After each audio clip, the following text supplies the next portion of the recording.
ស្ថិតនៅចម្ងាយប្រមាណ10គីឡូម៉ែត្រប៉ុណ្ណោះពីទីរួមខេត្តព្រះវិហារលោកអ្នកនឹងបានឃើញនៅទិដ្ឋភាពភ្នំត្បែងមានជ័យលាតសន្ធឹងយ៉ាងវិសាលហើយអមដោយសម្រស់ព្រៃឈើដ៏ខៀវស្រងាត់ដែលជាសម្បត្តិធម្មជាតិដ៏ពិសិដ្ឋទីនេះគឺជាទឹកដីនៃសហគមន៍តំបន់ការពារធម្មជាតិតាំងយូដែលកំពុងបើកទ្វាររងចាំស្វាគមន៍ភ្ញៀវទេសចរជាតិនិងអន្តរជាតិឲ្យមកកម្សាន្តបង្កើតភាពស្និទ្ធស្នាលនិងធ្វើលំហាត់ប្រាណដើរឡើងភ្នំដើម្បីសុខភាពព្រមទាំងក្រេបជញ្ជក់យកខ្យល់អាកាសបរិសុទ្ធដើម្បីទៅដល់ឋានសួគ៌ដែនដីដ៏ពិសិដ្ឋលើខ្នងភ្នំភ្ញៀវទេសចរត្រូវធ្វើដំណើរថ្មើរជើងឡើងតាមជម្រាលថ្មនិងជណ្ដើរឈើដែលបានរៀបចំបត់បែនតាមចង្កេះភ្នំក្នុងចម្ងាយជាង1គីឡូម៉ែត្រទើបទៅដល់ផ្ទៃដីរាបនៃខ្នងភ្នំហើយត្រូវបន្តដំណើរទៅមុខប្រមាណ5គីឡូម៉ែត្រទៀតទើបទៅដល់ទឹកធ្លាក់តាំងយូដើម្បីសម្រួលដល់ការធ្វើដំណើររបស់ភ្ញៀវទេសចរសហគមន៍បានរៀបចំនៅសេវាកម្មទេសចរយ៉ាងសម្បូរបែបចាប់តាំងពីការលក់សំបុត្រចូលទស្សនាទីតាំងផ្ញើម៉ូតូនិងរថយន្តសេវាកម្មជញ្ជូនអីវ៉ាន់សេវាកម្មគោយន្តដឹកជញ្ជូនទៅដល់ទីតាំងចិត្តទឹកធ្លាក់ការរៀបចំកញ្ចុះនិងកន្លែងបោះតង់ព្រមទាំងការចម្អិនម្ហូបអាហារតាមតម្រូវការនិងមគ្គុទ្ទេសក៍ទេសចរក្នុងសហគមន៍ដែលមានបទពិសោធន៍នាំផ្លូវទៅកាន់គោលដៅទេសចរនានាប្រកបដោយភាពកក់ក្ដៅដូចជាសមាជិកគ្រួសារទឹកធ្លាក់តាំងយូហ្នឹងគឺកន្លែងកដាលយើងនិយាយត្រួសទៅក៏មានទឹកធ្លាក់កដោសចាក់រ៉ែលើមានចាក់កវលយើងថ្មហួតទឹកធ្លាក់នៅពើងថ្មហួតហ្នឹងក៏មាននៅលអាងកពើដូចជាច្រើនលហែងអីអញ្ចឹងដូចជាកន្លែង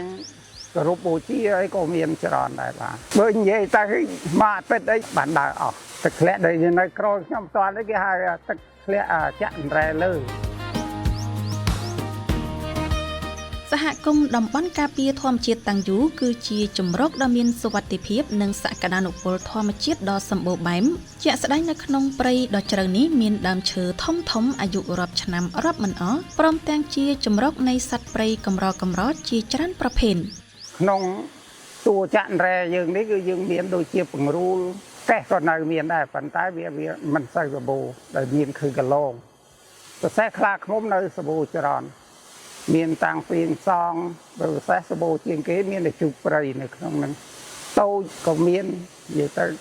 កងពេងធំក៏នៅដែរបាទ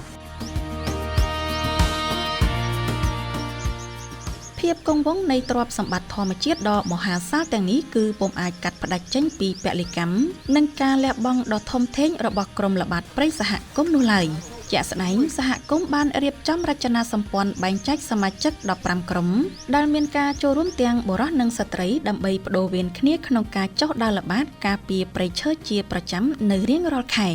សមាជិកហ្នឹងវាច្រើនគឺក្នុងភូមិហ្នឹងយើងបែងចែកជាក្រុមហ្នឹងគឺយើងមាន5-10ក្រុមមានស្រីមានប្រុសដើម្បីចូលរួមការពារព្រៃឈើរបស់យើង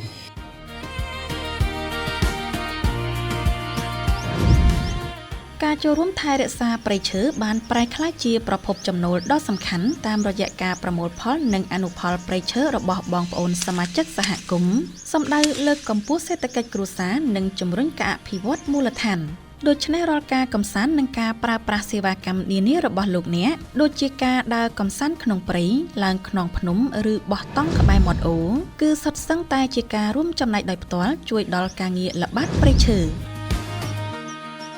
បន្ថែមលើនេះភ្ញៀវទេសចរក៏អាចចូលរួមដាំដើមឈើជាមួយសហគមន៍ដើម្បីរួមគ្នាបង្កើតសក្ខីភាពនៃការថែរក្សាដង្ហើមបៃតងតទៅអនាគត